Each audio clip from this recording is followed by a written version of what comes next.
Here's the thing about 3 in the morning. The thoughts that feel most true at 3 a.m. are the ones your brain is least equipped to evaluate. They arrive with the weight of insight. They feel like the one honest moment in a day full of noise. And people carry those thoughts with them for years, building whole decisions on top of them. That weight is a trick. Here's the neuroscience of why, and 3 tools that work.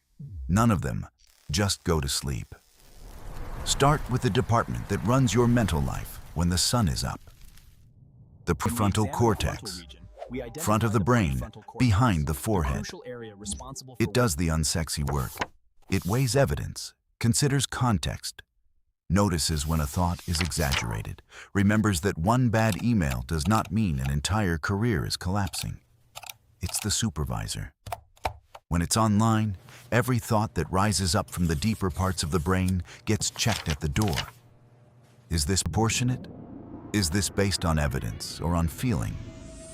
Is this a conclusion or a spike? The prefrontal cortex catches the spike, labels it, and sets it aside.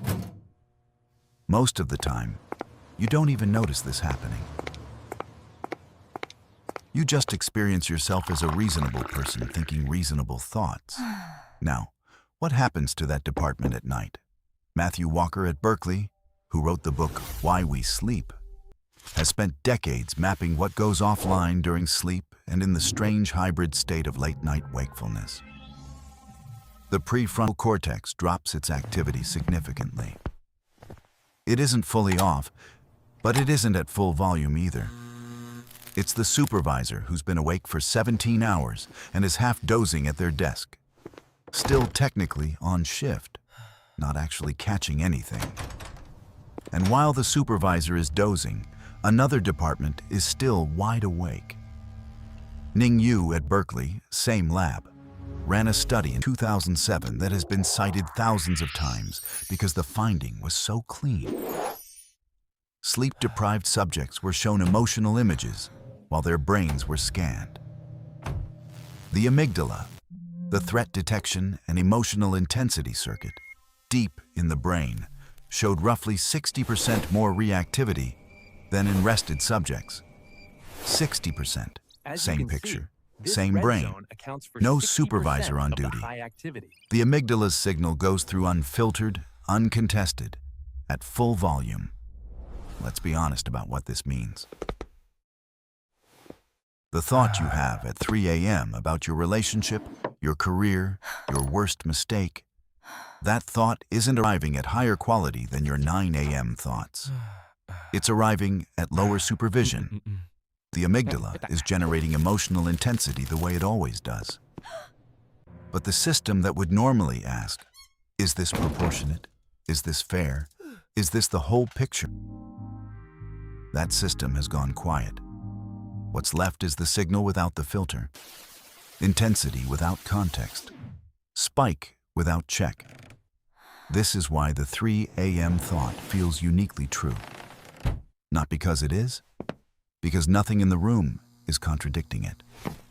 Colleen Carney and Allison Harvey at Ryerson have both documented a specific pattern.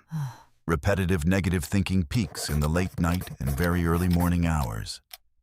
Not because grief is truer at that hour. Not because the soul is finally speaking.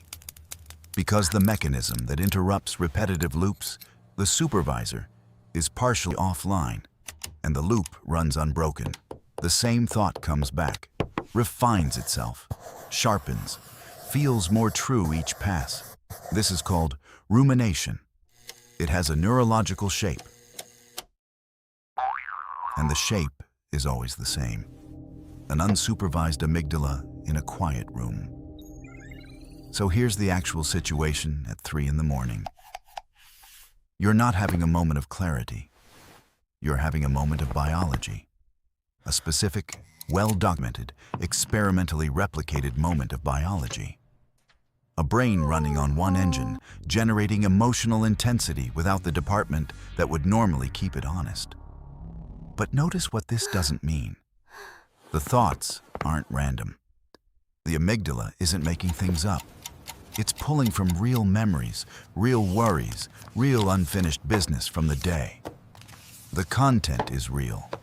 The problem is the weight.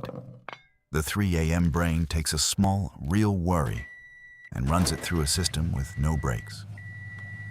A minor concern about a conversation becomes evidence that the relationship is ending. A small setback at work becomes proof that your career is finished. A passing regret becomes a life-defining mistake. The ingredients were real. The cake is a fabrication, and the cake tastes like truth. Think about the same thought at 9 a.m. the next morning. Coffee in hand, light in the room.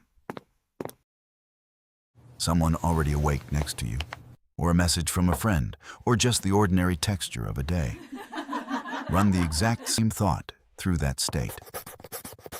My relationship is fragile. At 9 a.m. it becomes, I was annoyed about that small thing last night. Today we're fine. My career is over. At 9 a.m. it becomes, I missed a deadline. I'll send an email. Same thought, different brain, different weight. So which version is true? Let's be honest. Neither is a perfect oracle. But only one of them has the supervisor on duty. Only one of them is running the full system. If you had to bet which state produced better decisions, the one where the amygdala is amplified by 60% and the prefrontal cortex is dozing, or the one where both departments are on, the answer isn't a mystery. Now, 3 tools. None of them are count sheep. None of them are try to stop the thoughts. Stopping the thoughts is not the move. Trusting them less is the move. Tool 1. The paper, not the phone. When a thought arrives at 3 a.m. that feels enormously important, write it down on paper by the bed.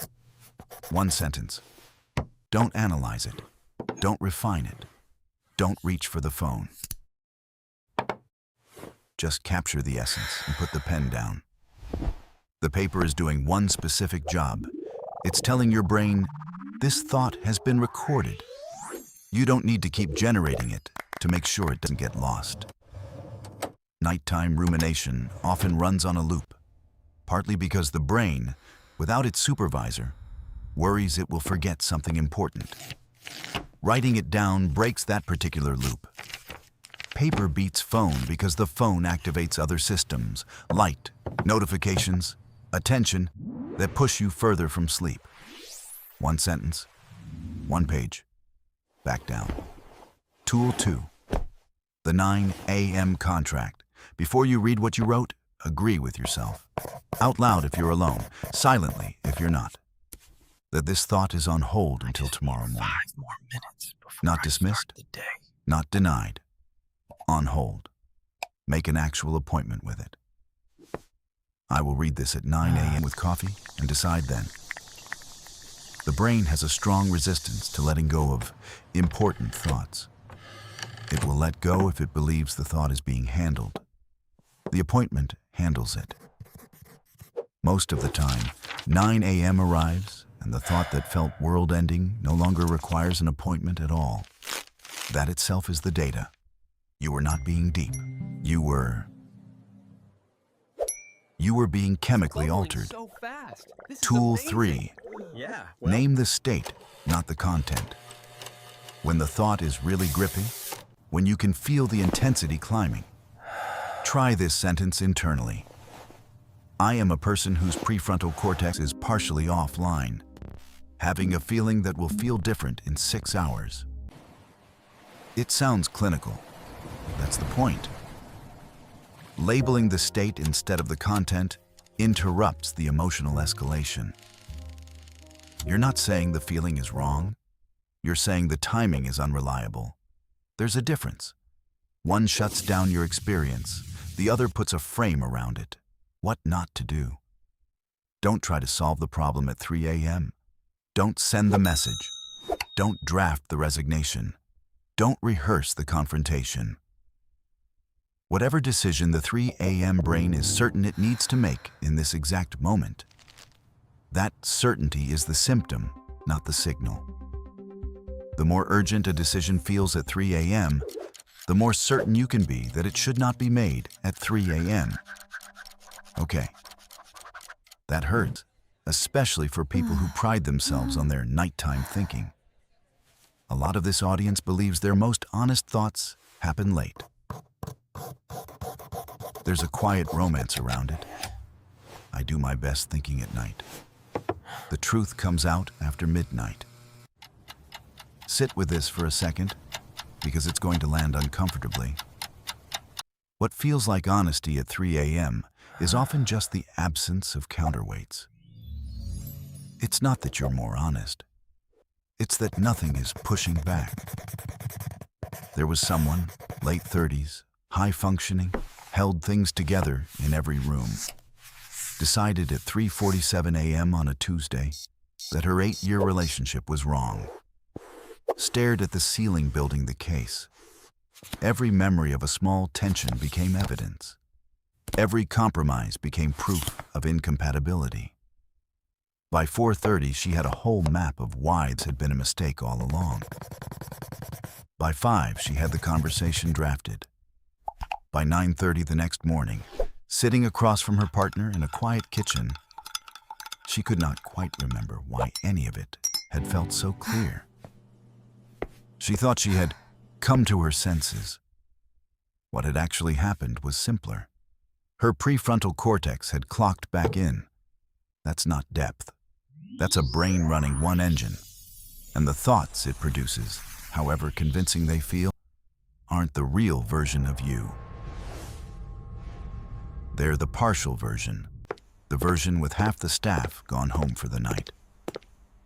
Soren used to call that version the one that sees clearly. It wasn't. It was the one that saw loudly. There's a difference. And the difference took a few years of bad decisions made at 3 in the morning to finally accept. The skill here is simple, not easy, simple. Notice when the brain is running at 3 a.m. volume. Record the thought, make the appointment, name the state, wait until the supervisor is back, then decide. Next, a woman, late 30s, finally gets the promotion she'd wanted for years. For 6 weeks after, she waits for it to be taken away, checks her email at odd hours, braces for the correction. Because somewhere in her nervous system, good things that arrive have a shape she doesn't trust. That pattern has a name, a mechanism, and a specific way out. Thursday,